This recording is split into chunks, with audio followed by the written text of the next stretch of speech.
Bienvenidos sean todos a su podcast Asonoc. Estamos muy contentos y muy felices de estar el día de hoy, Elimelec, con un invitado de super lujo. Es alguien que vemos en todos los foros, es alguien muy movido, es alguien que incluso utiliza las redes sociales para estar en contacto con toda la gente. Y hay una frase, Elimelec, que si me lo permites, porque describe muy bien al invitado. Dice, si tus acciones inspiran a otros a soñar, a aprender más, a hacer más y convertirse en algo más, entonces eres un líder. Y yo creo que el invitado del día de hoy es uno de estos líderes.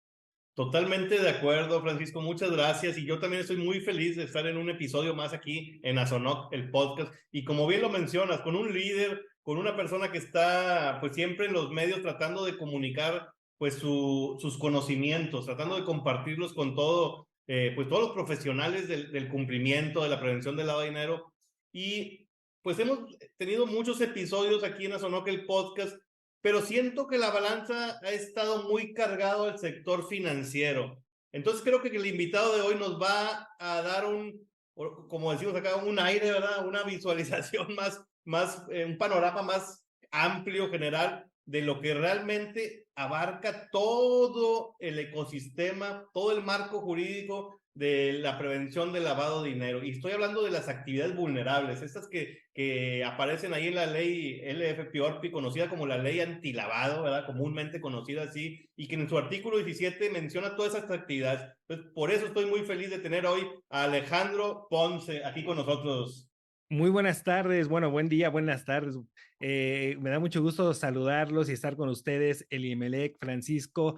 Para mí, la verdad es que es un honor estar en el podcast de Asonoc. Yo el año pasado tuve oportunidad de comenzar a ver algunos de los webinars que transmite Asonoc cada semana. No teníamos el gusto de conocernos, pero a mí me interesó mucho la labor que hacían y la verdad es que yo alguna vez, bueno, tuve la idea o la intención de querer participar con ustedes en algún momento y se están dando estas oportunidades. Ya hemos tenido algunos webinars y ahorita, bueno, pues esta oportunidad de estar en el podcast de Asonoc para mí es de verdad un honor. Muy agradecido por la invitación. Al contrario, Alejandro, el honor es de nosotros y qué bueno, te fijas, estas alianzas que se van haciendo, estas relaciones, porque siento yo que eso es gran parte del espíritu de Asonoc. Definitivamente, Francisco. La verdad es que estamos bien agradecidos, Alejandro. Creo que es mutuo, ¿no? Porque yo antes de tener la fortuna de conocer a Alejandro, pues lo veía ahí en sus espacios en redes sociales, en YouTube, en el TikTok y dando muchos consejos.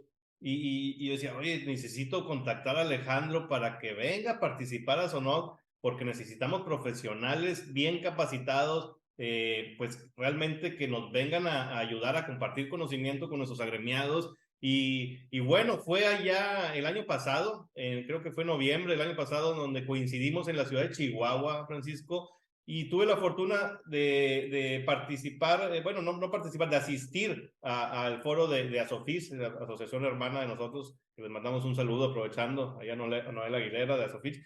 Y bueno, en este evento pues había un espacio para las actividades vulnerables que se estoy comentando, Francisco. Y estas actividades vulnerables, pues, si bien no son nuevas, si bien hubo, yo siento que una resiliencia, porque la ley ahí estaba, las empresas como que no la querían ver, y luego hubo un programa de autorregulación que como que ya les apretaron las tuercas a las empresas, y oye, ¿sabes qué? Pues, ¿cómo le hago para cumplir? Y empezó este boom.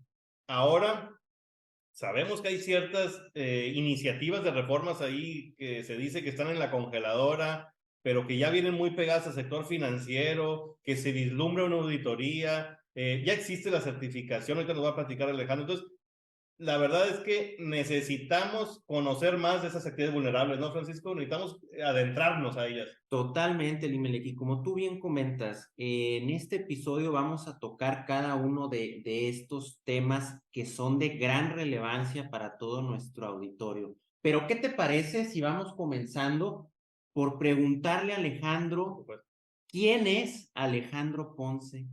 ¿cómo le hizo Alejandro? ¿Cómo se inspiró? ¿Cuál fue su camino para llegar el día de hoy, estar aquí sentados? ¿Cómo le nace a Alejandro toda esta cosquillita, ¿verdad? De la prevención al lavado de dinero y más enfocada a las actividades vulnerables.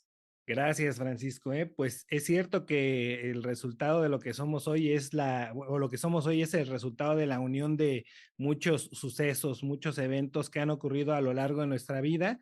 Y bueno, si el día de hoy yo estoy aquí sentado con ustedes y podemos hablar de las actividades vulnerables de esta ley antilavado, pues es porque me voy a remontar un poco a mi historia, a mi infancia, ¿no? Yo desde que era niño veía a mi papá es abogado, él se ha dedicado a la defensa fiscal desde hace 40 años, entonces cuando yo era niño, pues yo lo veía, lo observaba, cómo trabajaba, la pasión que tenía por su trabajo y pues eso a mí me gustaba, era algo que yo admiraba y yo creo que ahí fue naciendo mi deseo por un día ser abogado y pues bueno, pasa el tiempo, yo cuando era niño me gustaba mucho ir con él a la oficina, verlo, y bueno, sigo creciendo, pasa el tiempo y cuando ya es momento de elegir la carrera que voy a estudiar,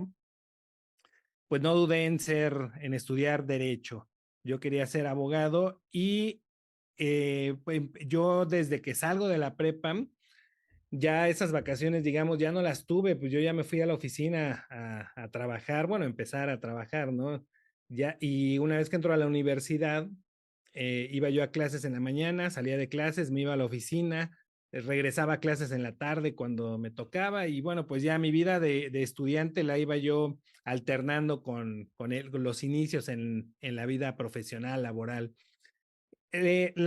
Obviamente, pues al estar en el despacho con mi papá, empiezo a dedicarme a la materia fiscal, a la defensa fiscal, y la filosofía que tenemos en el despacho creo que es también parte de la formación que tengo y que hoy me ha traído a esta materia, porque cuando hablamos de la defensa fiscal, defendemos a un contribuyente ante las acciones que las autoridades fiscales emprenden en contra de él y lo que nosotros en el despacho hemos tratado de defender siempre son 4 aspectos de un contribuyente: su dinero, su negocio, su patrimonio y su libertad, porque eso es lo que está en riesgo cuando un contribuyente tiene problemas fiscales. Entonces, eso es lo que buscamos defender, ¿no? Digo, cabe mencionar, ¿no? Pero nosotros no nos dedicamos a buscar estrategias para pagar menos impuestos o ese tipo de cosas, sino que más bien asesoramos al contribuyente para que cumpla correctamente con sus obligaciones fiscales y si tiene un problema porque la autoridad fiscal lo revisa y le quiere determinar irregularidades, omisiones, bueno, lo defendemos, lo asesoramos para que no sea lastimado por la autoridad y de esa forma proteger su dinero, negocio, patrimonio y libertad. Entonces, fíjate cómo desde hace años, cuando yo empiezo a trabajar en el despacho y nos dedicamos a este tema de la defensa fiscal, pues ya me empiezo a involucrar con lo que hoy conocemos como compliance. Hoy esta área del compliance, bueno, pues se profesionaliza, se desarrolla más, pero desde que inicié mi trayectoria laboral profesional, pues yo ya estaba involucrado en estos temas de cumplimiento en la materia fiscal, pues en estos servicios que prestamos en el despacho. Siempre hemos visto el tema del cumplimiento de todos los aspectos que un contribuyente debe cuidar para no tener esos riesgos de los que ahora ya se habla mucho, ¿no? Riesgos, mencionaba yo, riesgos de perder dinero, de que el negocio se vea afectado, de que el patrimonio de un contribuyente se ponga en peligro, de que hasta el contribuyente pueda perder la libertad, ¿no? Entonces, estos temas de cumplimiento son algunos con los que yo ya estoy familiarizado por esto que comento. Y bueno, empiezo a adentrarme en el tema de la prevención del lavado de dinero en el año 2004, precisamente. En 2004 hubo una reforma al Código Fiscal muy importante Y en ese año también hubo reformas a las leyes que regulan a las entidades del sistema financiero. En 2004 se establecen las obligaciones a cargo de las entidades financieras en materia de prevención de lavado de dinero, ¿no? En 2004 se publican por primera vez las disposiciones de carácter general en materia de PLD. En 2004 nace la Unidad de Inteligencia Financiera y nosotros empezamos a estudiar estos temas porque nos damos cuenta que con todas estas leyes, normas y disposiciones en materia de prevención de lavado de dinero, van a servir también para detectar a aquellos contribuyentes que tienen alguna situación fiscal irregular. Por ejemplo, los bancos desde 2004 tienen la obligación de identificar plenamente a sus clientes, darle seguimiento a las operaciones que realizan, identificar estas operaciones inusuales, reportarlas a la UIF, etcétera, ¿no? Pero si bien todo eso va encaminado a la prevención del lavado de dinero, pues lo cierto es que ahí también iban a caer los contribuyentes que aunque no se dedicaran a actividades ilícitas, sí tenían incumplimientos fiscales, sí de cierta forma evadían al fisco, ¿no? Por ejemplo, un contribuyente que tenía o que tiene cuentas bancarias, las que llaman personales, en las que depositan dinero que no declaran fiscalmente, dinero que omiten fiscalmente. Bueno, pues con todas estas medidas de prevención de lavado de dinero, esas cuentas ya van a estar plenamente identificadas, se les va a dar un seguimiento. Finalmente a la Secretaría de Hacienda iba a llegar información del dinero que esas personas están manejando en esas cuentas, por lo que ya no había forma de ocultarse, de que los evasores fiscales se ocultaran del fisco gracias a estas medidas de prevención de lavado de dinero, ¿no? Entonces, es así como empezamos a estudiar este tema. En el año 2005 escribimos un libro, mi papá y yo, que se llama Discrepancia Fiscal y Lavado de Dinero, en donde analizamos por separado estas dos figuras. Primero la discrepancia fiscal, luego el lavado de dinero y la relación que hay entre ambas. La discrepancia fiscal consiste en que una persona física, realice erogaciones superiores a los ingresos que declara. Entonces, para esto, las autoridades fiscales pues tienen acceso a mucha información, pueden conocer muchas erogaciones de las que realizamos, y esas erogaciones, el monto de esas erogaciones lo comparan con los ingresos que declaramos. Si una persona gasta más de lo que declara, está en discrepancia fiscal. Vamos a pensar que hay una persona que, no sé, declara en el año ingresos totales por 600,000 pesos, pero realiza erogaciones de 2 millones de pesos. ¿Por qué? ¿A qué se refiere con erogaciones? Cualquier gasto, depósitos en tarjetas, en cuentas bancarias, pagos a tarjetas de crédito, depósitos en inversiones financieras, pagos de servicios de luz, de teléfono, pagos de seguros de vida, de gastos médicos, de auto, contribuciones locales incluso, ¿no? Predial, tenencia del vehículo, adquisiciones de bienes, de vehículos, de inmuebles, etcétera. Entonces, cualquier erogación que una persona realiza y que la autoridad conoce, hace la suma y se da cuenta que esta persona ha erogado 2 millones de pesos, pero solamente ha declarado ingresos de 600,000 pesos. Hay una diferencia, una discrepancia de 1,400,000 pesos. Esa discrepancia, desde luego, se le comunica al contribuyente, se le da oportunidad de que la desvirtúe o de que la aclare, pero si no la logra desvirtuar porque efectivamente es dinero que no declaró fiscalmente, entonces ya se determina una omisión de ingresos y una omisión de impuestos, ¿no? Bueno, esa persona al mismo tiempo puede estar en lavado de dinero o en el tipo penal de operaciones con recursos de procedencia ilícita, porque ese dinero, ese 1,400,000 que no declaró fiscalmente, es un dinero del que no puede acreditar su legítima procedencia.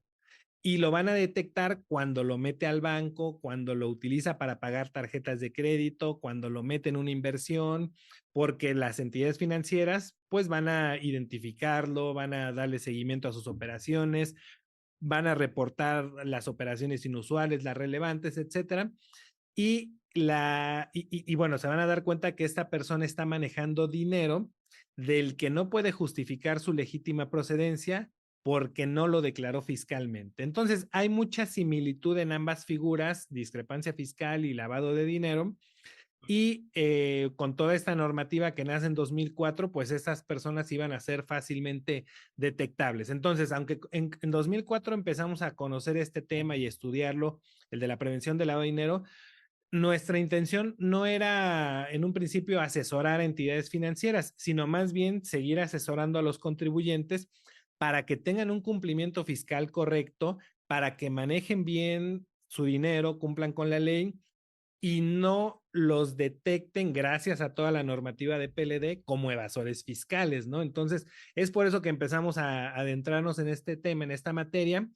Y bueno, continúa pasando el tiempo, pero desde entonces, aún desde 2004 y yo creo que un poco antes, ya se venía hablando de que debía haber más entidades o más actividades sujetas a este régimen de prevención de lavado de dinero. Yo ahorita recuerdo de que por ahí entre, no sé, en 2000, 2004, se hablaba de los casinos como que también debían estar sujetos a estas medidas porque ahí se podía lavar dinero. Las agencias de viajes se mencionaban en ese momento, desde luego las notarías, las inmobiliarias, pero bueno, en el sistema jurídico mexicano era algo que se veía pues todavía lejano, ¿no? Sí se decía que también debían estar sujetas a estas medidas, pero pues todavía no se vislumbraba. Pero continúa pasando el tiempo y en 2010 cuando se presenta la iniciativa para crear la ley de prevención de lavado de dinero. Y esto, bueno, esto fue como resultado de la visita que hizo Gafi en 2008 a nuestro país, en donde dijo, bueno, ya tienes reguladas a las entidades financieras en materia de prevención de lavado de dinero, pero te faltan las que Gafi denomina como actividades y profesiones no financieras designadas. Las actividades Entonces, vulnerables, las ahí. actividades vulnerables, ¿no? Entonces, México, bueno, pues al tener esa observación del Gafi, en 2010 presenta la iniciativa para crear esta ley. Hay un proceso legislativo de 2 años y en 2012 finalmente se aprueba esta ley de prevención de lavado de dinero que ahora regula a las actividades vulnerables. Te platico que bueno, estábamos nosotros ahí al pendiente de este proceso legislativo y cuando finalmente bueno, ya fue aprobada la ley y cuando se publica en el Diario Oficial de la Federación el 17 de octubre del 2012, yo andaba de vacaciones, yo andaba en un viaje en Argentina y pues estando allá, aunque andaba de paseo, de vacaciones, como sabía yo que estaba próxima a la publicación de esta Qué ley, bien, pues qué ahí en bien. el celular revisaba yo el Diario Oficial todos los días. Y ese día me doy cuenta que ya se publicó esta ley. A las personas con las que estaba yo hospedándome allá les pedí de favor que me imprimieran la ley ahí en su casa y ya pues me la imprimen y ya nos salimos a los paseos que andábamos haciendo, pero Claro. en oportunidades que yo tenía empecé pues a leer la ley, eh, a darle una revisadita y ahí yo me doy cuenta que todas estas actividades vulnerables, todos estos nuevos sectores regulados en materia de PLD, iban a necesitar servicios de asesoría, de capacitación, porque para ellos todo esto era desconocido. Ahorita, 10 años después, bueno, es algo que ya comentamos con mucha normalidad, pero imagínate hace 10 años una joyería, una inmobiliaria, un artista, un arrendador de inmuebles, no tenía ni idea de lo que era la prevención de lavado de dinero, porque si bien para entidades financieras ya existía, era algo que para el resto de la gente no era de conocimiento, ¿no? La gente no sabía todas esas medidas que las entidades financieras cumplían. Entonces, todos estos negocios, todas estas actividades iban a ser tomadas por sorpresa con esta nueva ley. Entonces ahí surge en mí la idea de empezar a abordar este tema, abarcar esta materia y regresando de esas vacaciones en Argentina, pues me pongo a trabajar en preparar los servicios, a diseñar pues cómo los íbamos a Claro. ofrecer y todo lo que iban a necesitar. No fue tan difícil para mí porque al conocer la materia de PLD de Ah, entidades financieras, pues yo ya sabía que iba a ser necesario, por ejemplo, un manual de lineamientos o de procedimientos, ¿no? que en su momento no está, bueno, hasta el día de hoy no está previsto en la Ley de Prevención del Lavado de Dinero, está más bien en las reglas de carácter general, pero las reglas se publican hasta el 23 de agosto del 2013. Y ahorita estamos hablando de que estamos a finales del 2012, cuando yo empiezo a diseñar esto. Entonces, digo, van a necesitar manuales, van a necesitar capacitación, en fin, para esto, pues ya empiezo a tratar de tener acercamientos con los sectores de los sujetos obligados, con, por ejemplo, las asociaciones de profesionales inmobiliarios, las asociaciones de la construcción, diversos sectores o diversas asociaciones que agrupan a estas actividades. Y pues les propongo, ¿por qué no damos una plática sobre este tema? Es un tema novedoso, la ley se acaba de publicar, va a entrar en vigor en algunos meses y empiezo a tener buena respuesta. Empiezo a ser invitado a dar pláticas en distintas ciudades del país, con distintas agrupaciones, y todavía la ley no entraba en vigor, pero era un tema que pues ya venía, ya estaba la fecha para que entrara en vigor, y bueno, pues empezamos a difundir este tema.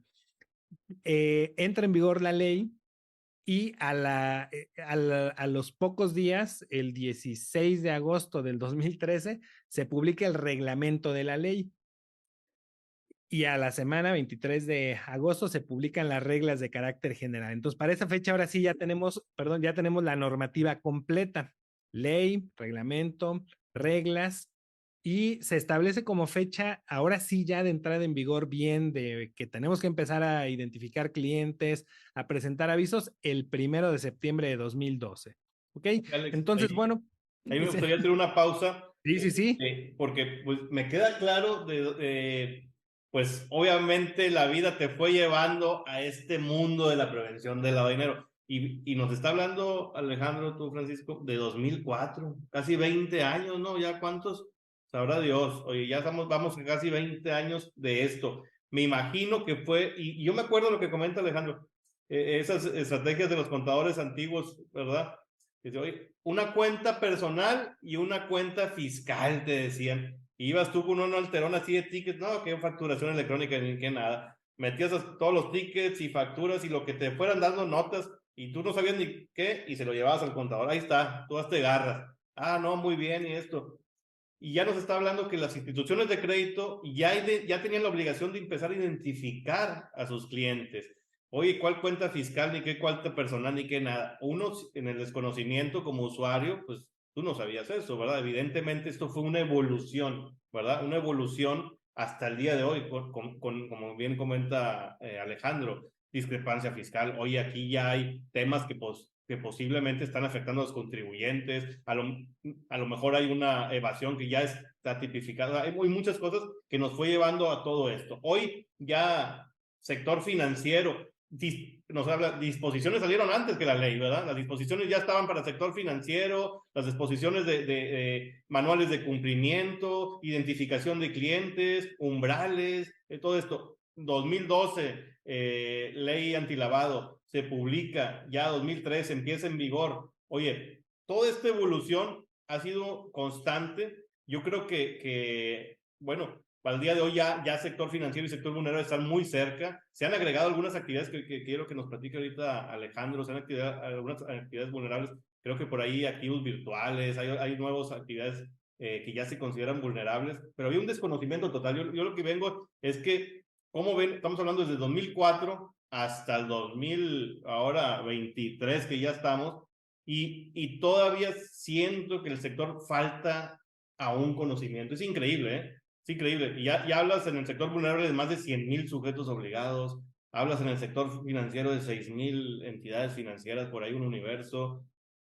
Pero el sector vulnerable, y ahorita quiero que me comentes, Alejandro, no sé si en el sector financiero, pues era una obligación, por ejemplo, el informe de auditoría, vamos a decirlo así. Entonces, sí o sí, informe de auditoría. Y como es algo que tienes que mandar a la autoridad, pues no puedes evadir esa obligación. Entonces ya la tenías.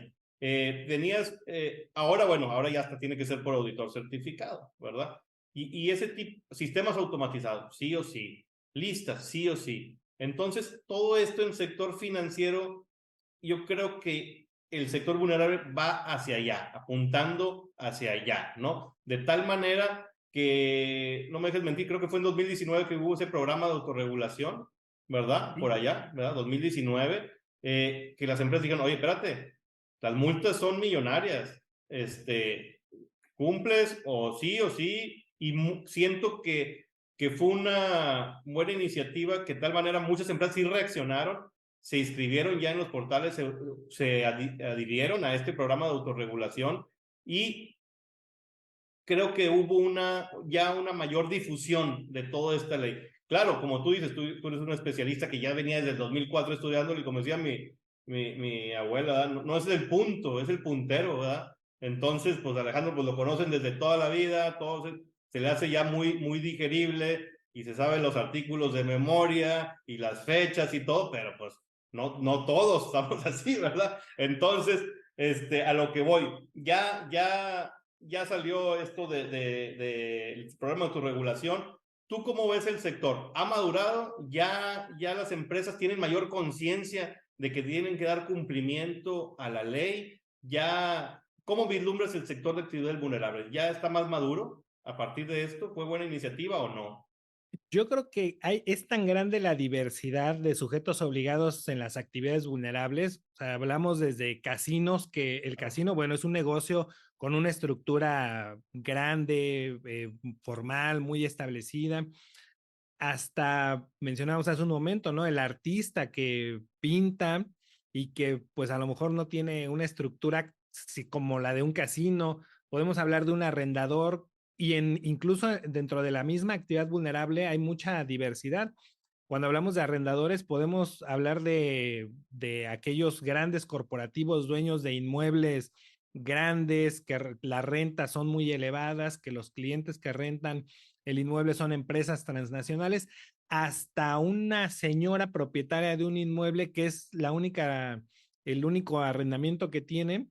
Entonces, vemos mucha diferencia, mucha variedad, mucha diversidad primero entre las actividades vulnerables y luego entre los sujetos obligados de una misma actividad vulnerable. Entonces, creo que eso es importante tomarlo en cuenta porque incide en esa maduración que hay en las actividades vulnerables, ¿no? Tenemos las grandes empresas que pues sí desde un principio empezaron a preocuparse por el cumplimiento de estas obligaciones, a aquellas a lo mejor medianas empresas que reaccionaron un poco tarde, porque bueno, pues yo creo que como a todo, ¿no? Pues no se hacen campañas de difusión cuando se publica una ley, hay que estar muy atentos. Para eso, pues estamos los profesionistas, pero muchas veces al sujeto obligado la información no le llega de inmediato. Entonces, a lo largo de estos años, o sea, yo he visto empresas, gente que sí desde un principio estaba interesada en cumplir, otros que al año, a los 2 años, a los 3 años se estaban enterando que existía esta ley y que en ese momento decían, bueno, oye, quiero cumplir, quiero ponerme al corriente. Al día de hoy te puedo decir que todavía hay gente que se está enterando de la existencia de la ley y que debe cumplir, ¿no? Hay sujetos obligados al día de hoy que realizan la actividad desde hace 10 años y apenas hoy se están enterando que tienen que cumplir, ¿no?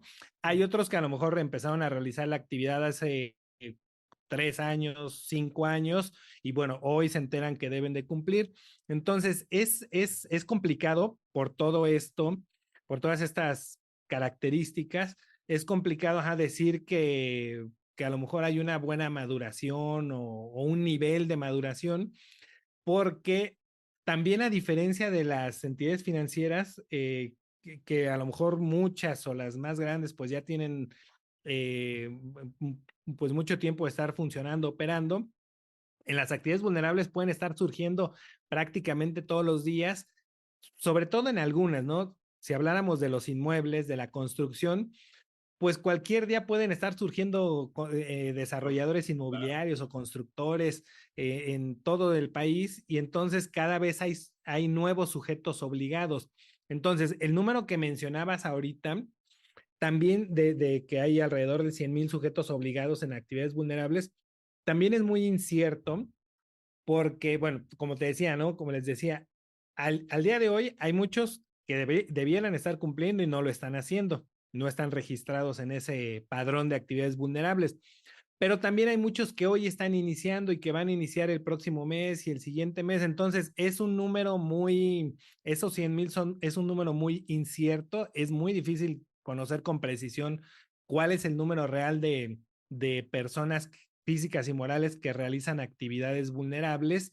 Yo creo que todavía hay muchos que no están cumpliendo y también yo creo que hay muchos que están registrados y no debieran estar registrados, ¿no? Porque precisamente la especialización de esta materia dio lugar, y lo he visto, dio lugar a que personas que no se debían dar de alta se dieron de alta.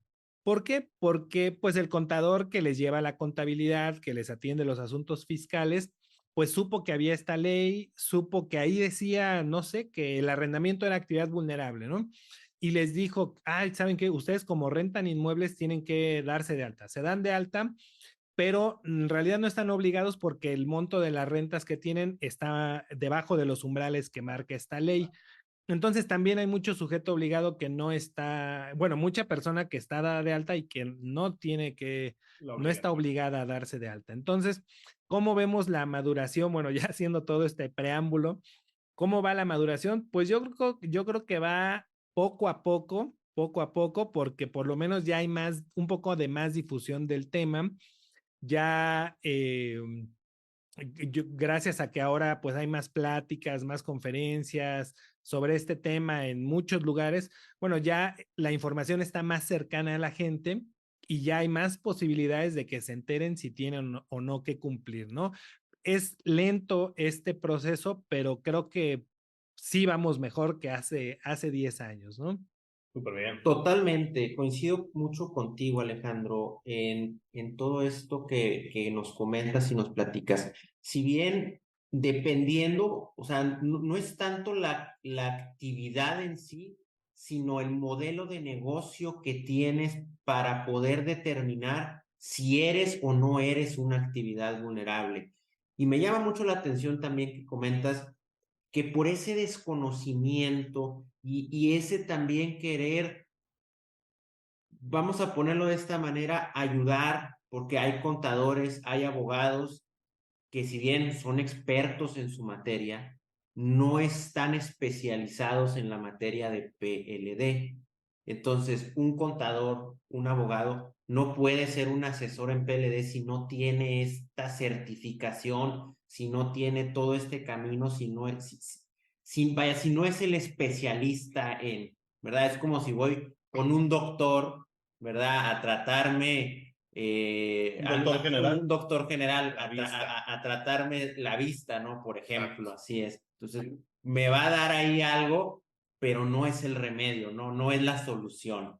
Entonces, sí me llama mucho la atención y sobre todo que esto se traduce en multas y en incumplimientos, ¿no? ¿Cuántas multas no se han impuesto porque no se aplican las medidas adecuadas para una correcta identificación del cliente? Ahora mismo, con todo este cambio de la legislación fiscal para hacer la correcta identificación del beneficiario controlador.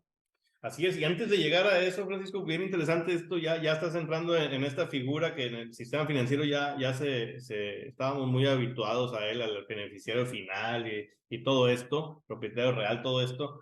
Y bueno, ahorita vamos a hablar de esta reforma fiscal que ya lo incluye ahora como beneficiario controlador y que ha sido un boom también esto. Pero bueno, vámonos paso a paso. Yo sé que Alejandro tiene la certificación de la Comisión Nacional Bancaria por ahí, tiene la certificación de la Unidad de Inteligencia Financiera y en esta última es donde quiero puntualizar. Si bien la certificación de la bancaria, sabemos que ya fue antes, ¿no? De esta certificación de la UIF, allá por 2015. Luego, muchas entidades financieras ya están obligadas a tener un oficial de cumplimiento certificado. Todos los auditores tienen que estar certificados. Pero la unidad de inteligencia financiera, yo creo que volteó y hizo lo propio con los encargados, estos encargados de cumplimiento, estos representantes encargados de cumplimiento. ¿Qué piensas de esta certificación? Dado que el universo es abrumador, ¿verdad? Como decíamos ahorita, 100,000 entidades, estamos hablando de un número muy flotante, ¿verdad? Obviamente, es un, por decir un número, pero la UIF tiene a bien, pues, sí o no, sacar la certificación para encargados de cumplimiento, para profesionales de las actividades vulnerables, ¿verdad?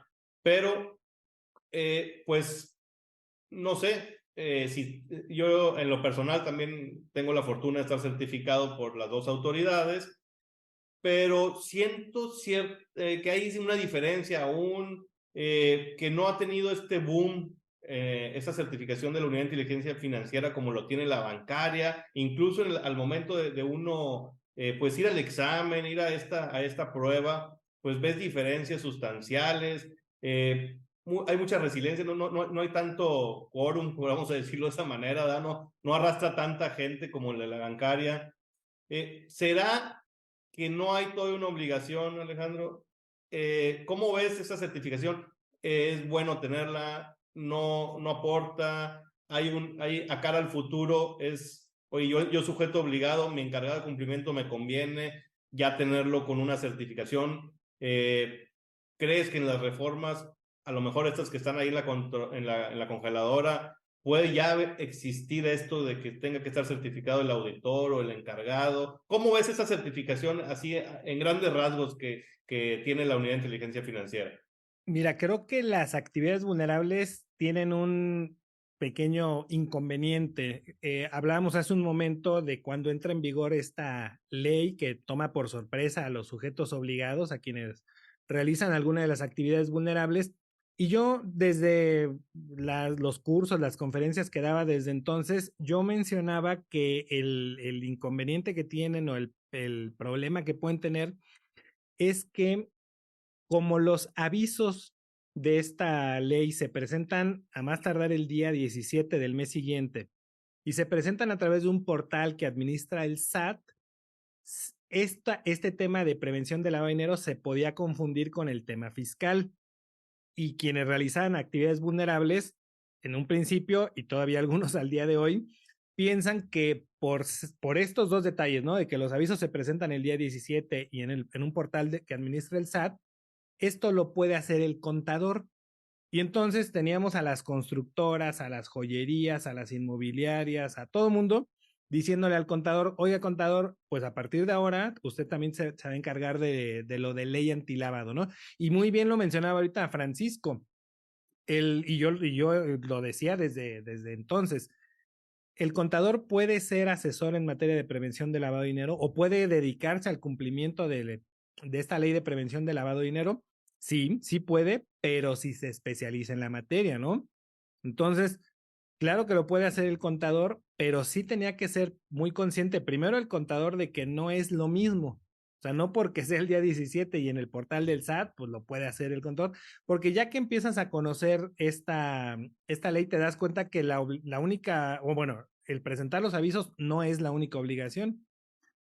Está desde conocer al cliente, identificarlo, darle un seguimiento, cuidar el tema del efectivo. O sea, hay muchas obligaciones que las podría hacer el contador, pero que normalmente el contador que lleva la contabilidad, que presenta las declaraciones, no lo puede hacer porque no está él en contacto con el cliente, no está al tanto de todas las operaciones en tiempo real, en el momento en el que se llevan a cabo. Entonces, si el contador está sentado en su escritorio llenando la contabilidad, las declaraciones, no puede dedicarse a lo de PLD, ¿no? Más bien el contador tendría que dejar eso, levantarse del escritorio y ponerse a hacer todo lo de PLD, y claro que puede, ¿no? O sea, no habría ningún impedimento para que un contador lo haga, y cualquier profesionista, ¿no? Ahorita mencionamos al abogado, pues el abogado igual, o sea, tendría que dedicarse a eso, tener el tiempo suficiente, la disponibilidad para llevar a cabo todas estas tareas. Entonces, ese ha sido yo creo que el inconveniente o lo que ha llevado a muchos sujetos obligados a que no tengan un cumplimiento adecuado, que no están designando o asignándole estas funciones a una persona que se encargue de todas estas tareas a realizar. Entonces, bueno, surge la figura de la certificación y no ha tenido, yo creo que mucha convocatoria, no ha habido mucho interés en ella, pero porque los sujetos obligados no tienen a un encargado de cumplimiento designado para eso exclusivamente. Muchas veces designan como encargado de cumplimiento a alguien que a la par tiene otras tareas, otras responsabilidades, o sea, no está solo para PLD. Y entonces, al no haber una persona que esté únicamente para PLD en las empresas, pues tampoco va a tener la intención de certificarse o no le va a llamar la atención, pues porque no es lo único a lo que se dedica, ¿no? Esto, digo, nuevamente hay que ver la situación de cada sujeto obligado, porque vamos a pensar, vamos a poner algunos ejemplos para que veamos cómo, pues sí es importante hacer esta distinción. Voy a poner el ejemplo ahorita, no sé, de una empresa de préstamos. El otorgamiento de préstamos es otra actividad vulnerable, entonces tenemos una empresa que se dedica a dar préstamos. Puede ser desde una casa de empeño que da préstamos prendarios a una empresa que da préstamos, vamos a pensar similar a una SOFOM, ¿no? Pero bueno, similar a una SOFOM, da préstamos. Eh, Puede ser una empresa grande, puede tener sucursales en distintos lugares o puede ser una empresa pequeña en cuanto a esta infraestructura, ¿no? Una ubicación, a lo mejor sí da préstamos grandes, pero pues no se necesita que tenga mucho personal. Ahora, hablemos de otra actividad vulnerable, el fedatario público. Y si hablamos de notarios y corredores públicos, pues también nos vamos a encontrar al notario público que tiene una oficina pues más o menos pequeña, no tiene mucho personal. Y también encontramos a notarios que tienen oficinas enormes, decenas de abogados que atienden a los clientes. Entonces, todas este tipo de negocios, de empresas diferentes en tamaño, en número de personal, pues también se tiene que tomar todo eso en cuenta para ver si realmente necesitan a un encargado de cumplimiento dedicado exclusivamente o 100% a esa tarea, ¿no? Por ejemplo, el notario público que tiene muchos abogados, muchos clientes, todos los días en la notaría están realizándose operaciones, clientes nuevos, tiene que haber, yo creo que por lo menos en esa notaría, una persona que esté 100% dedicada al tema de PLD. Y fíjate, aunque la ley no lo obligue, porque la ley dice que solamente deben designar a encargados de cumplimiento las personas morales. El notario es persona física, la ley no lo obliga a tener un encargado de cumplimiento, pero yo no me imagino al notario hablando con cada cliente diciéndole, mire, necesitamos su identificación, su comprobante de domicilio, su CURP, el notario yendo a sacarle copias a los documentos, regresándoselas, integrando el expediente. Luego el notario antes del día 17 sentado en la computadora llenando los avisos, no lo va a hacer, ¿no? Tiene a una persona o debe tener a una persona que 100% esté dedicada a ese tema. Ahora, si es una notaría muy grande, a lo mejor no es suficiente con una persona, tiene que haber dos, a lo mejor tres personas que estén dedicadas a esta área o en este tema de cumplimiento de PLD. Regresemos al ejemplo de la señora que es propietaria de un inmueble que cobra una renta de 200,000 pesos mensuales. Bueno, pues a ella no le podemos exigir que tenga un encargado de cumplimiento porque, pues, qué complicación, qué complejidad puede tener integrar el expediente de identificación de un cliente que va a ser el mismo cliente 3 años o 5 años o 10 años, ¿verdad? Un aviso bimestral en este caso, porque la renta mensual no da para presentar un aviso, hay que estarlo acumulando y cada 2 meses presentar el aviso. Entonces, bueno, en ese caso no es necesario que tenga a un encargado de cumplimiento. Y bueno, así tendríamos que hacer el análisis en cada sujeto obligado de cada actividad vulnerable para ver si requiere o no tener esta área de cumplimiento y qué tan grande o pequeña puede ser esta área de cumplimiento. Entonces, a la arrendadora, a la señora que tiene un inmueble, pues a lo mejor no le interesa la certificación y yo creo que ni siquiera la necesita, ¿verdad? Si hablamos del casino, el casino, pues yo creo que ahí sí es necesario que el encargado de cumplimiento tenga la certificación, no por otra cosa, sino porque el tamaño de la empresa, el volumen de operaciones, la estructura de esta entidad lo requiere una persona que esté de lleno dedicada a esa y que tenga un poco más de conocimiento para poder dar cumplimiento a las obligaciones. Y viene el tema de las multas que mencionabas. Cuando un sujeto obligado incumple con las obligaciones que marca esta ley, las multas son elevadas, Nosotros decimos que esta ley contempla multas chicas y multas grandes, ¿no? La multa chica es una multa de 20,000 pesos. La multa grande es de 1,000,000 de pesos. A lo mejor la multa chica no es tan chica, ¿no? Pues, ¿quién va a pagar una multa de 20,000 pesos con gusto? No es tan chica, pero cuando la comparas con la de 1,000,000 de pesos, dices, pues sí es una multa pequeña. Pero bueno, entonces, estas multas se imponen cuando el sujeto obligado no cumple con identificar bien a su cliente, con solicitar información del beneficiario controlador o del dueño beneficiario que ahorita mencionaba Francisco, cuando no se conserva la documentación. Bien, y las multas grandes, las de 1,000,000 de pesos, se imponen cuando no se presenta un aviso o cuando se incumple la prohibición del efectivo. Son unas multas bastante elevadas porque aunque la operación, vamos a pensar en una operación de joyas. La operación de joyas se reporta cuando se realiza por un monto actualmente de 166,000 pesos. Vamos a pensar que una joyería vendió un reloj de 200,000 pesos, se lo pagaron en efectivo, que es un monto permitido, pero no presenta el aviso. La autoridad lo revisa, lo detecta y le pone una multa de 1,000,000 de pesos por un reloj que vendió de 200,000 pesos, ¿no? Entonces son multas muy elevadas, muy elevadas. Si habláramos de la multa por incumplir la prohibición del efectivo, vamos a pensar en una distribuidora de vehículos que vende un vehículo con valor, no sé, de 500,000 pesos. El límite en vehículos es de 333,000 pesos en efectivo. Y resulta que la distribuidora acepta el pago de 500,000 pesos en efectivo. La autoridad lo revisa, lo detecta, solamente se excedió, ¿cuánto? 167,000 pesos.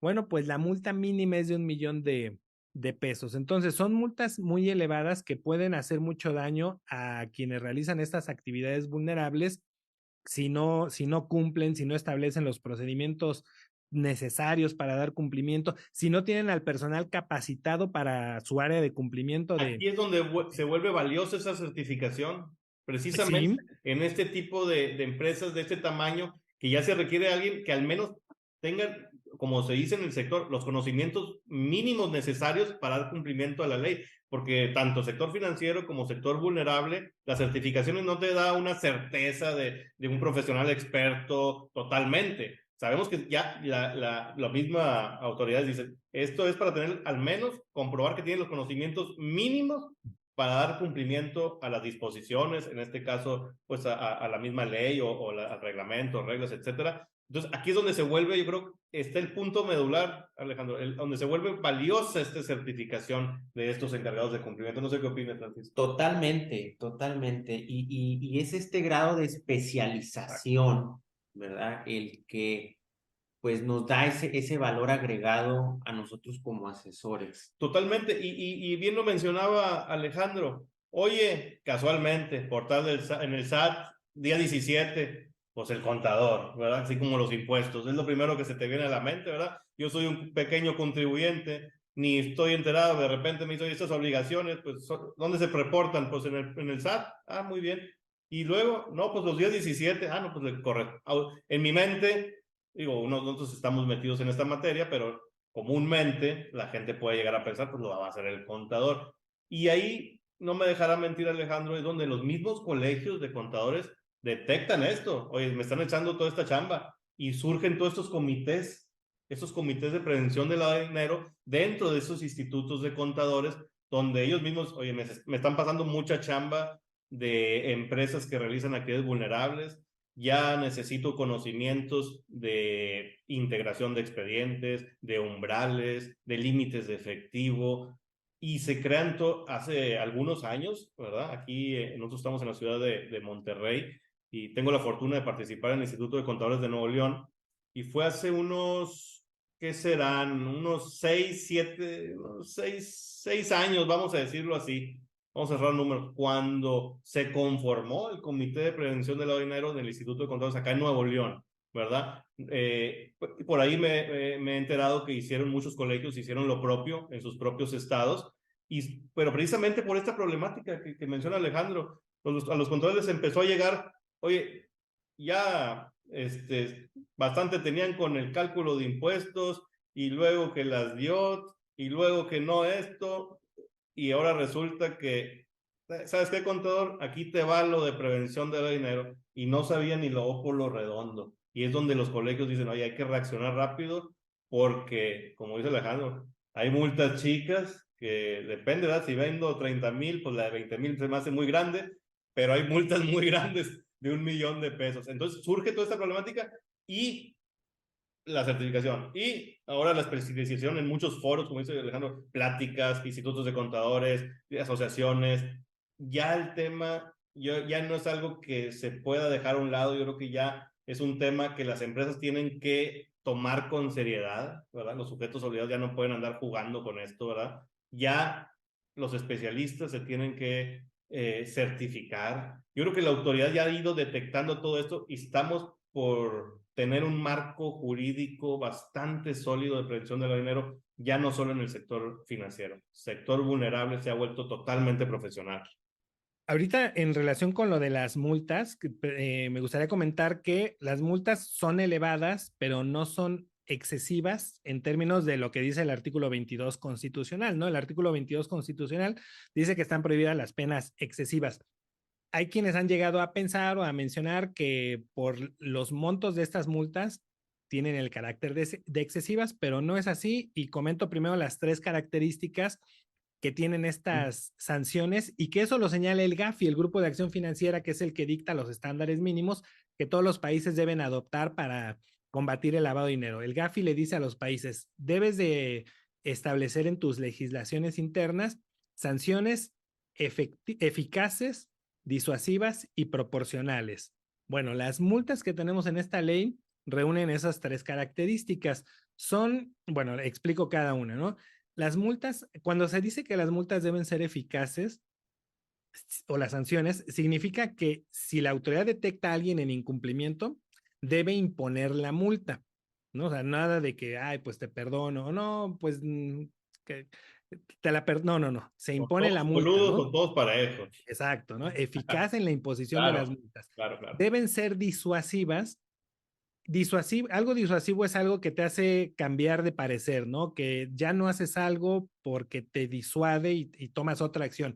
Entonces, la multa debe ser disuasiva para que el sujeto obligado ni siquiera se le ocurra la opción de incumplir. Más bien, tengo que cumplir, ¿no? ¿Por qué? Para que no me impongan esta multa. Entonces, te disuade del incumplimiento esta multa. Y cuando habla de la proporcionalidad, que las multas deben ser proporcionales, no, no significa que van a ser proporcionales con la cuantía de la operación, sino con la intención de la obligación. Aquí la intención es que se identifique al cliente, que se reporte la operación, etcétera, para prevenir el lavado de dinero. Entonces, si eso es lo que busca la norma, prevenir el lavado de dinero, y tú incumples, estás causando una afectación a esa prevención del delito. Y entonces la multa es proporcional con ese fin, ¿no? Por eso es que son multas elevadas. Y recientemente hubo una tesis aislada de un asunto que resolvió el Poder Judicial de la Federación, en donde el criterio es que las multas no son excesivas, ¿no? Entonces, eso yo creo que es algo que es un tema que ya debiéramos tener superado, ¿no? Estas multas no son excesivas, no son inconstitucionales, y bueno, ¿qué hacer ante eso? Cumplir.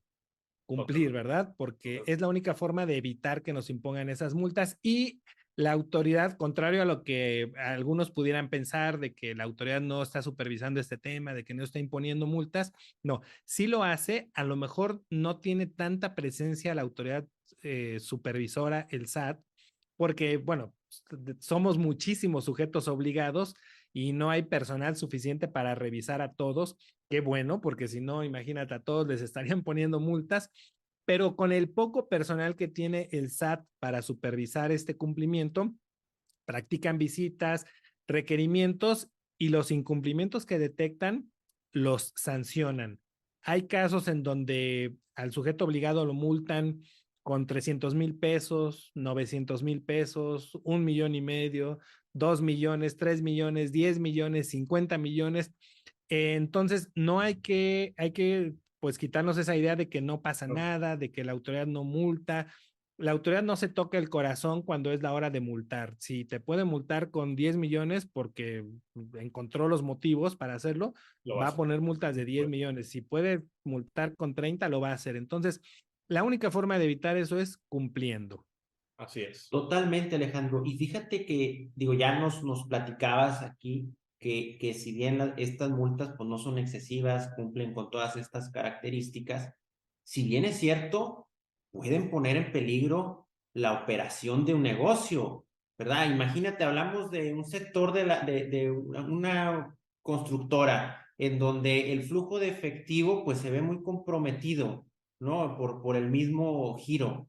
Oye, llega la autoridad con una multa de 500,000 pesos, de 1,000,000 de pesos, ahí terminaste. Por eso la importancia de poder cumplir en tiempo y forma de una manera preventiva, ¿no? Y ya teniendo todo este contexto, me gustaría preguntarte en tu experiencia, ¿qué hacer si tenemos una visita de la autoridad? Muy buen punto, porque todos los sujetos obligados que realizan actividades vulnerables están expuestos a que les llegue una visita por parte de la autoridad. ¿Cuándo puede ocurrir? No lo sabemos. Puede ser el lunes, puede ser el miércoles, puede ser la siguiente semana, puede ser en un año, en 3 años, puede que nunca, en el mejor de los casos, ¿verdad? Pero no sabemos, puede que sí nos llegue. Estas visitas, estas verificaciones se realizan de manera aleatoria. La autoridad pues tiene que verificar si los sujetos obligados están cumpliendo y de manera aleatoria en su mayoría programa estas visitas de verificación. A veces iban un poquito dirigidas porque yo, bueno, recuerdo, sin decir nombres, ¿no? Pero en algún momento salió una noticia de una persona que, bueno, había, por las actividades que realizaba, llamó mucho la atención esa noticia, ¿no? ¿Qué hizo la autoridad? En las semanas siguientes a ese acontecimiento, mandó visita de verificación a los sujetos obligados que le vendieron a esa persona que salió en las noticias el vehículo, las joyas, etcétera, ¿no? Entonces, hay algunas dirigidas, pero hay muchas, la mayoría que no son dirigidas, son aleatorias. Entonces, alguien que realiza actividad vulnerable, el día menos pensado puede recibir una visita de verificación. Y, bueno, ¿cómo hay que estar preparados?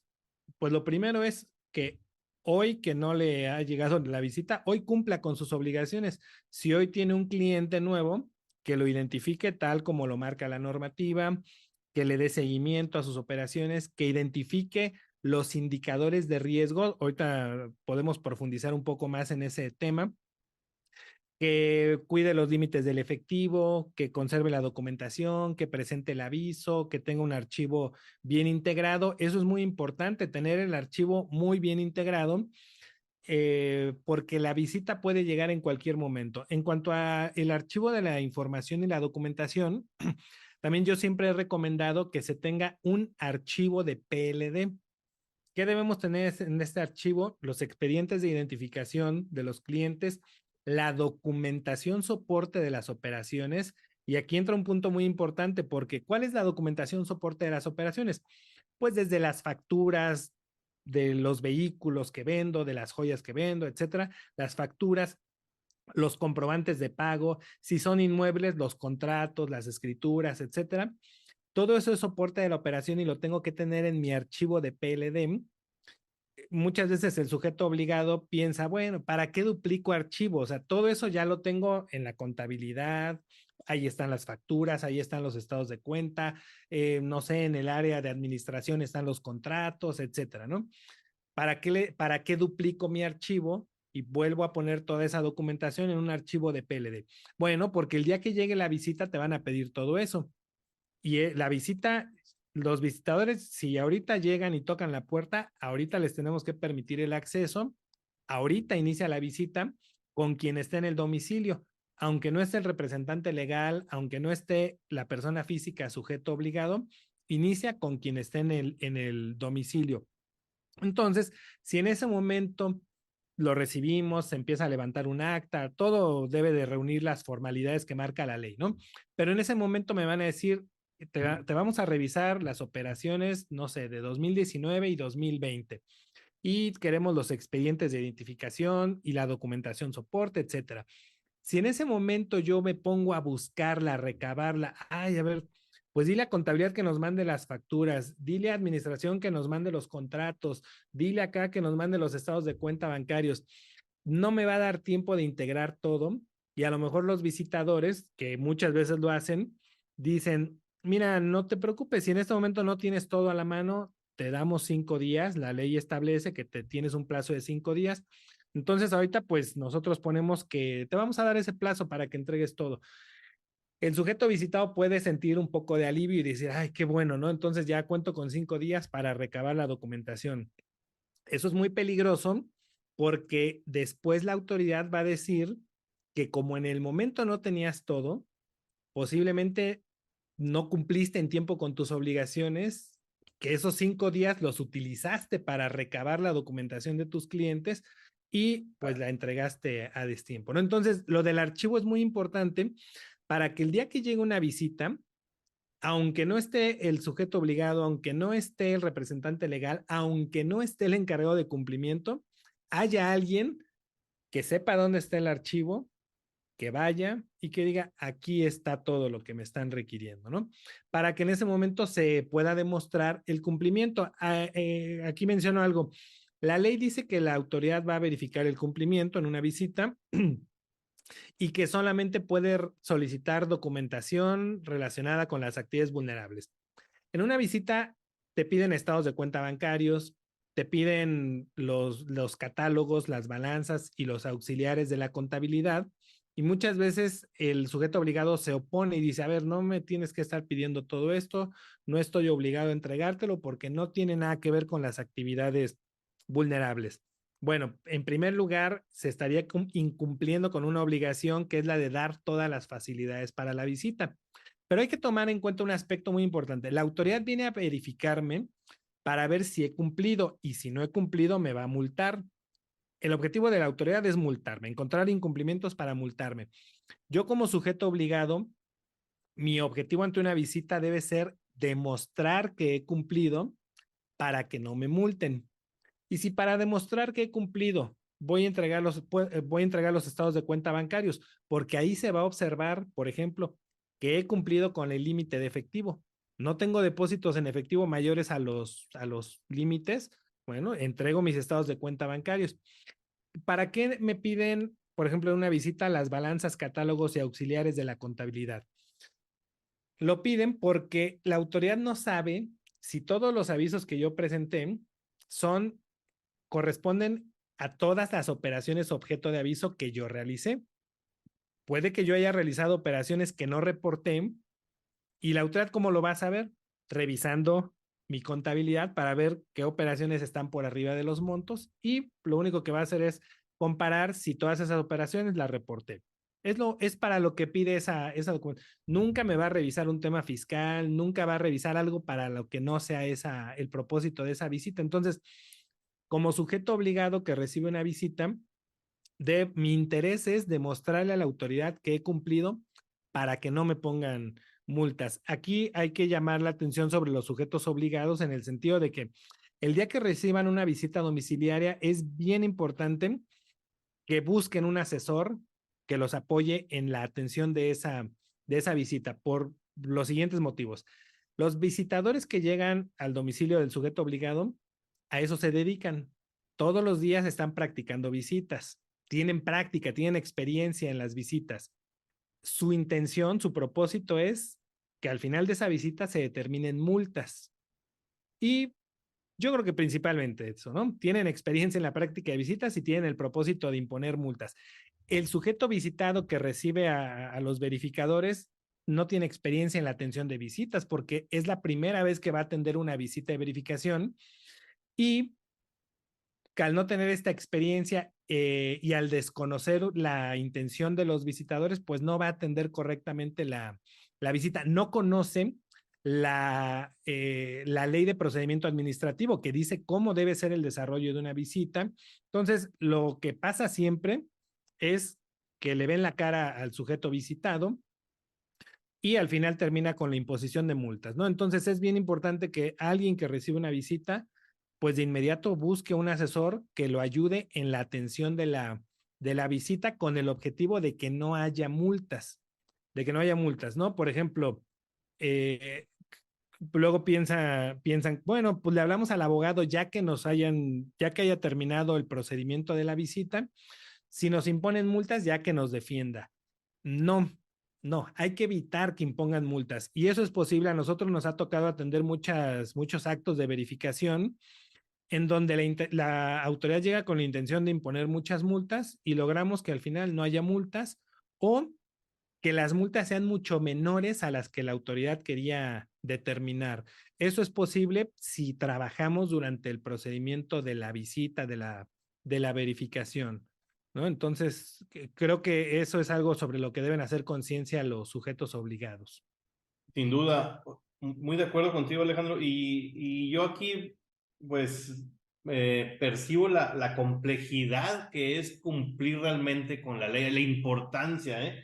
Porque ya se vuelve un tema sumamente complejo, ¿verdad? Nos hablaba Alejandro aquí, oye, tienes que tener tu archivo ya de PLD, integración de expedientes, uso de efectivo, umbrales, y luego viene otro tema, estas reglas de acumulación.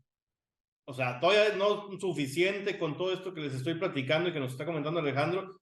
Entonces, realmente yo soy de la idea de que sí se tiene que tener una personal para esto, este encargado de cumplimiento, sí estar en el día a día integrando expedientes, sí estar en el día a día revisando estados de cuenta, que no existan depósitos en efectivo, que contravengan, que hay que reportar, umbrales, y luego viene la regla de acumulación.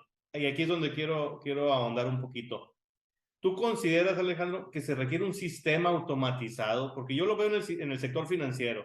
Oye, tengo mi sistema automatizado, me dispara una alerta relevante porque hubo por ahí, pues se detectó que en tesorería hubo un depósito por arriba de los $7,500 o su equivalente en la moneda nacional, me dispara una alerta de presión relevante, preparo mi reporte, llega el periodo de enviarlo a la autoridad, pues me conecto a Citi, ya tengo mi reporte, y todo eso se viene usando en el sector financiero. Luego viene esta regla, si no me dejarás mentir, de los 6 meses, ¿verdad? Acumulación, para ver si rebaso el umbral, mando aviso. Se vuelve complejo, a mi parecer, llevarlo en una libretita aquí o en un Excel ahí que se me va a borrar y que luego ya no sé dónde, ya no voy a hallar pie con bola, Francisco. No sé qué opinen ustedes. ¿Qué opinas de esto, Alejandro? Pues mira, las reglas de carácter general dicen que estos registros de seguimiento y acumulación deben de quedar documentados. La ley dice que la información y documentación soporte de las operaciones y del cumplimiento se puede conservar de manera física o electrónica.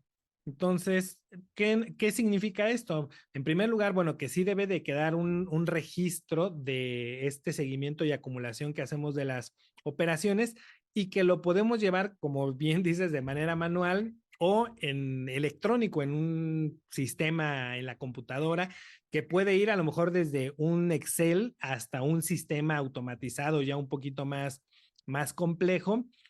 Yo creo que depende mucho de la actividad vulnerable y del sujeto obligado que tengamos. el ejemplo de la señora que tiene un arrendamiento Claro. contra el de la distribuidora de vehículos que todos los días vende muchos vehículos y de distintos valores y con muchos clientes. Entonces, depende yo creo que de cada sujeto obligado, cómo tener este sistema automatizado que le ayude a llevar este control. Este control en el ejemplo que ponemos o en el tema que estamos tocando de los montos del efectivo. Y pues el sistema tiene que ser personalizado de acuerdo a la actividad vulnerable, a la entidad que lo adopta. Entonces, sí es importante, pero también depende mucho de esas características particulares. Y aprovechando bueno, tocamos este tema, yo creo que lo del enfoque basado en riesgo es algo que debemos aplicar. ¿Por qué?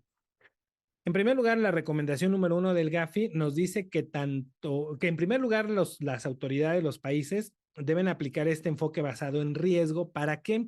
Para ver qué obligaciones le ponen a los sujetos obligados y además para ver qué sujetos obligados son los que debe haber en cada país, ¿no?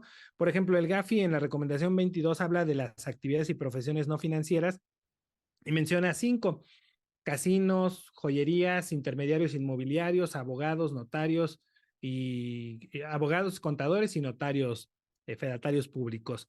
En México tenemos 16 fracciones en el artículo 17, que esas 16 fracciones hablan de más actividades vulnerables porque, por ejemplo, en la fracción 2 tenemos tarjetas de crédito, tarjetas de servicios, monederos electrónicos, tarjetas prepagadas. Entonces, ahí ya estamos hablando de 3 o 4 actividades vulnerables. En la fracción 5, que nos habla de inmuebles, tenemos 3 actividades vulnerables: la construcción y venta de inmuebles, el desarrollo inmobiliario y la intermediación inmobiliaria. Entonces, bueno, todas estas actividades vulnerables que se tienen deben de, bueno, el país, al hacer esta evaluación, al aplicar este enfoque basado en riesgos, se da cuenta de que no solo las que dice Gafi en México son vulnerables al lavado de dinero, sino que están los vehículos, están los relojes, están los préstamos, están los cheques de viajero, está el servicio de traslado de dinero o valores, está el servicio de blindaje de vehículos o inmuebles. Es decir, al aplicar este enfoque basado en riesgos, nuestro país dijo: no, hombre, aquí hay más actividades en las que se pueden utilizar recursos de procedencia ilícita y por eso tenemos tantas actividades vulnerables. Bueno, ese mismo enfoque basado en riesgo se debe de utilizar para ver qué obligaciones van a tener los sujetos obligados. Yo creo que si bien muchas de las obligaciones que tienen las entidades financieras nos pueden servir de guía para las actividades vulnerables, no todas las obligaciones que tienen las entidades financieras las podemos tener las actividades vulnerables, ¿no?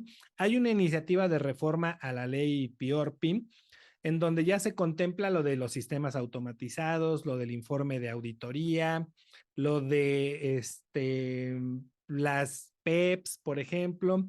Bueno, creo que hay que hacer un análisis muy cuidadoso, muy profundo, en primer lugar por parte de nuestros legisladores, para ver si todas las actividades vulnerables deben y pueden tener todas estas obligaciones, ¿no? Por ejemplo, el sistema automatizado, el ejemplo de la señora que tiene un arrendamiento, un inmueble, ¿no? Pues un sistema automatizado que pueda utilizar tendría que ser muy sencillo. A lo mejor sería muy costoso, ¿no? Que tenga un sistema automatizado para un arrendamiento. Si vamos al casino, bueno, ahí sí se justifica totalmente que haya un sistema automatizado. En la distribuidora de vehículos también, yo creo. Para el artista que vende, no sé, 7, 8 obras de arte al mes, y no todas son objeto de aviso, a lo mejor no tanto, ¿no? Entonces, creo que habría que evaluar bien si este tipo de obligaciones se le pueden imponer a todos los sujetos obligados, si realmente sería útil, benéfico y viable que se les pongan todas estas obligaciones a los a todos los sujetos obligados de actividades vulnerables. Entonces, yo creo que esa recomendación 1, ese enfoque basado en riesgos, se debe de aplicar en ese proceso legislativo para que sea algo viable, ¿no? Imagínate que entran en vigor esas y muchos sujetos obligados no lo pueden cumplir por el costo tan solo, va a ser un problema grande.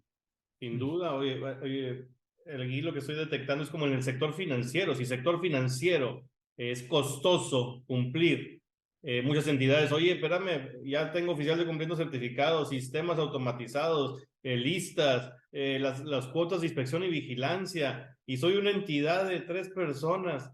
Imagínate, Francisco, en el sector vulnerable. Bien menciona Alejandro que definitivamente debe ser bien aplicado, o sea, no puedes generalizar, el universo es tan grande de entidades, de sujetos obligados, que tendrías que aplicar este enfoque basado al riesgo, que por ahí también recuerdo, no me dejen mentir, Alejandro, no me dejen mentir, creo que salió por ahí Gafi una guía para la elaboración de una matriz de riesgo, creo que fue por allá de marzo de este año 23, ¿sí o no? Sí, sí, así es. ¿Y cómo ves esta guía? ¿Va encaminada a esto que ya nos estás mencionando, a aplicar este enfoque basado en riesgo ya a actividades vulnerables, tratar pues, medirlo, saber a los riesgos a los que estás expuesto y de esta manera, yo creo, el legislador lo pueda vislumbrar de una mejor manera y aplicarlo como tú dices, no general, a lo mejor sectorial, no sé, por tamaño, no sé. ¿Tú crees que puede servir? ¿Cómo ves esta guía que emite Gafi?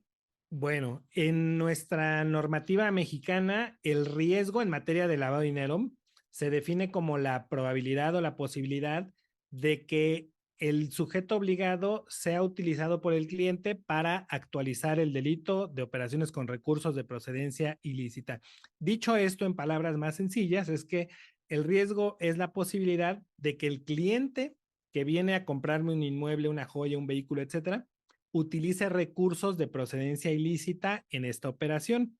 Entonces, mayor riesgo, menor riesgo, pues es una mayor o menor probabilidad de que el cliente use dinero ilícito en las operaciones que realiza conmigo. Si hablamos de ese riesgo, eh, hay que hacer, cada sujeto obligado pues tendría que hacer la famosa evaluación de cada uno de sus clientes y de sus operaciones, ¿no?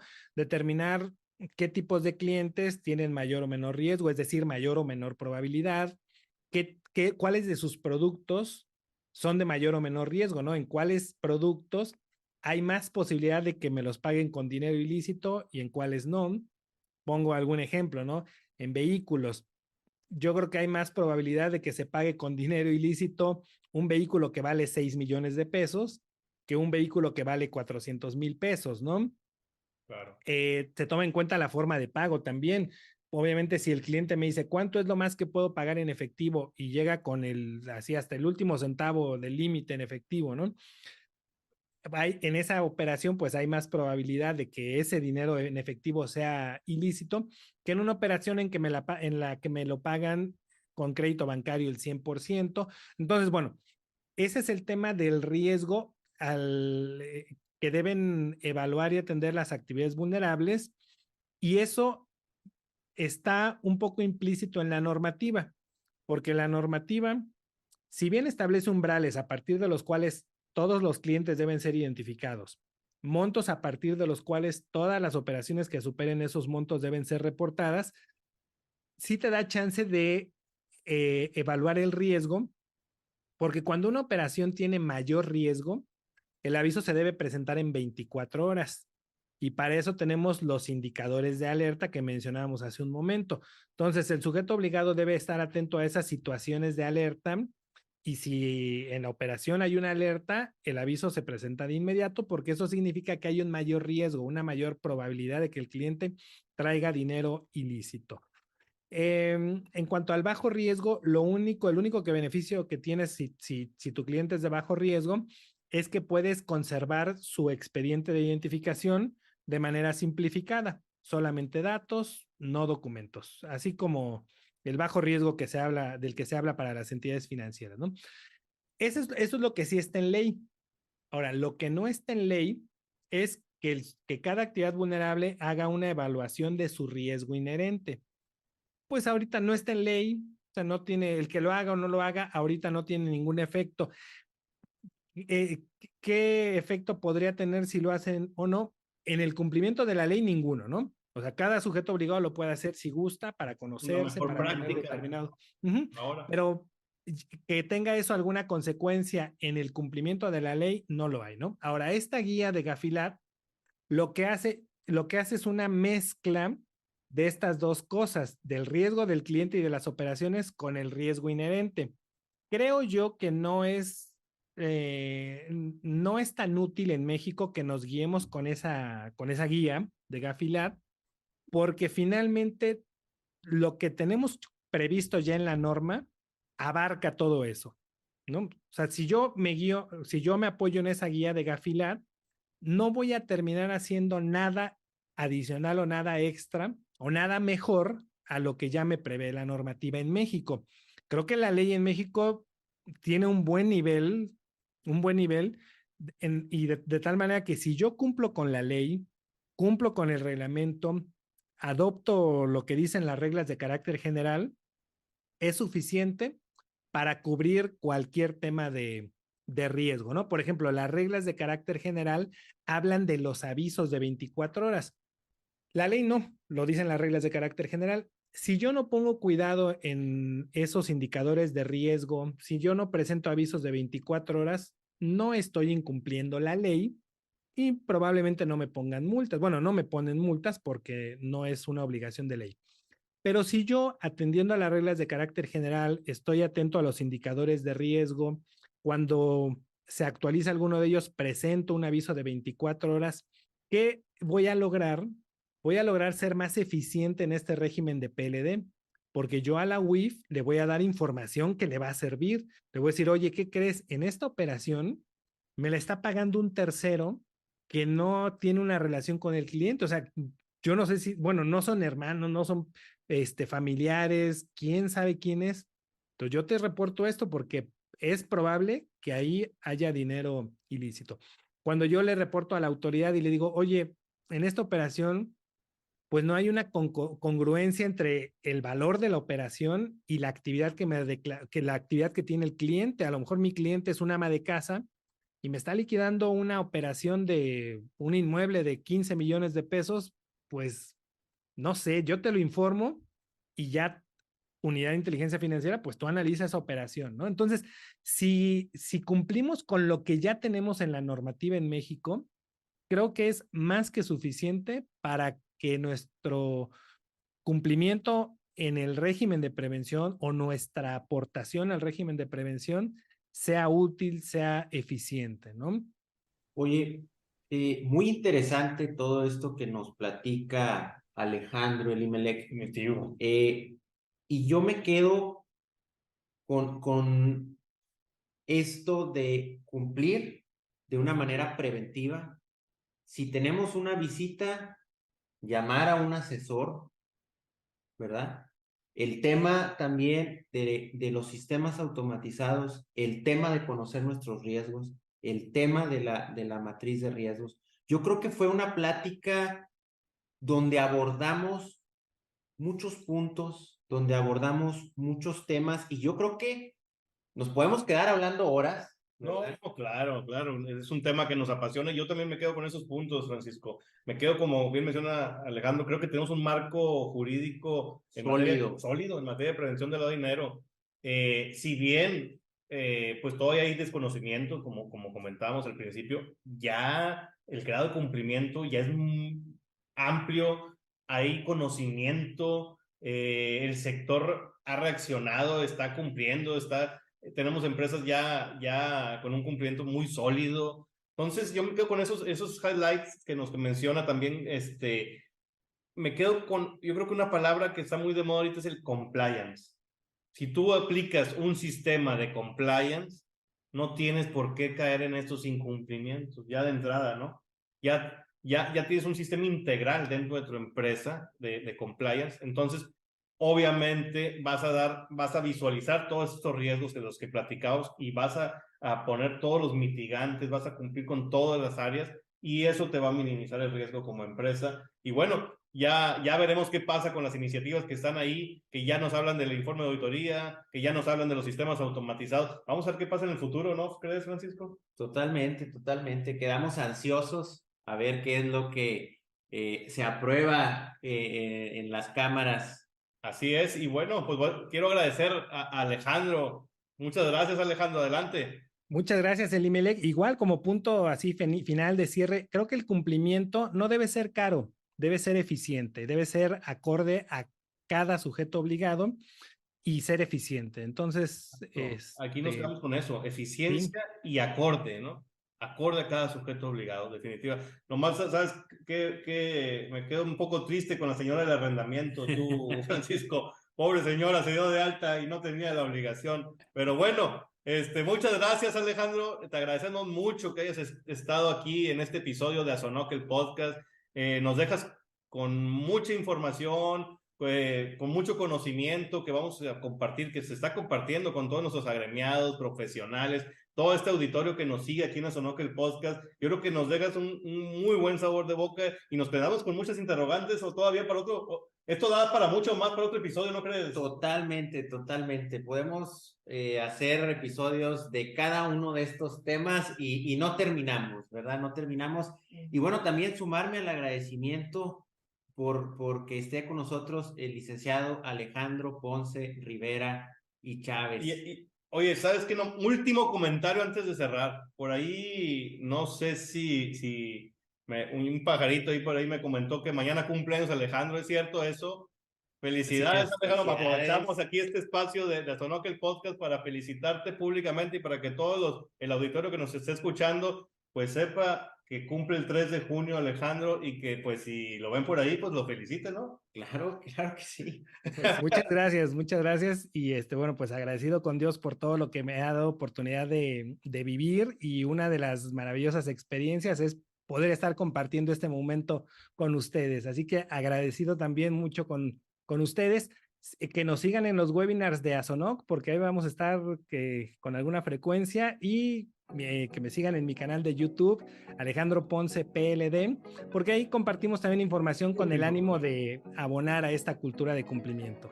Así es, esta cultura de cumplimiento y a esta cultura de compartir conocimiento, ¿verdad? Entonces, bueno, pues le mandamos un cabrito, ¿cómo ves? Le mandamos un cabrito. Allá hasta Puebla, vámonos, ahorita nos volvemos.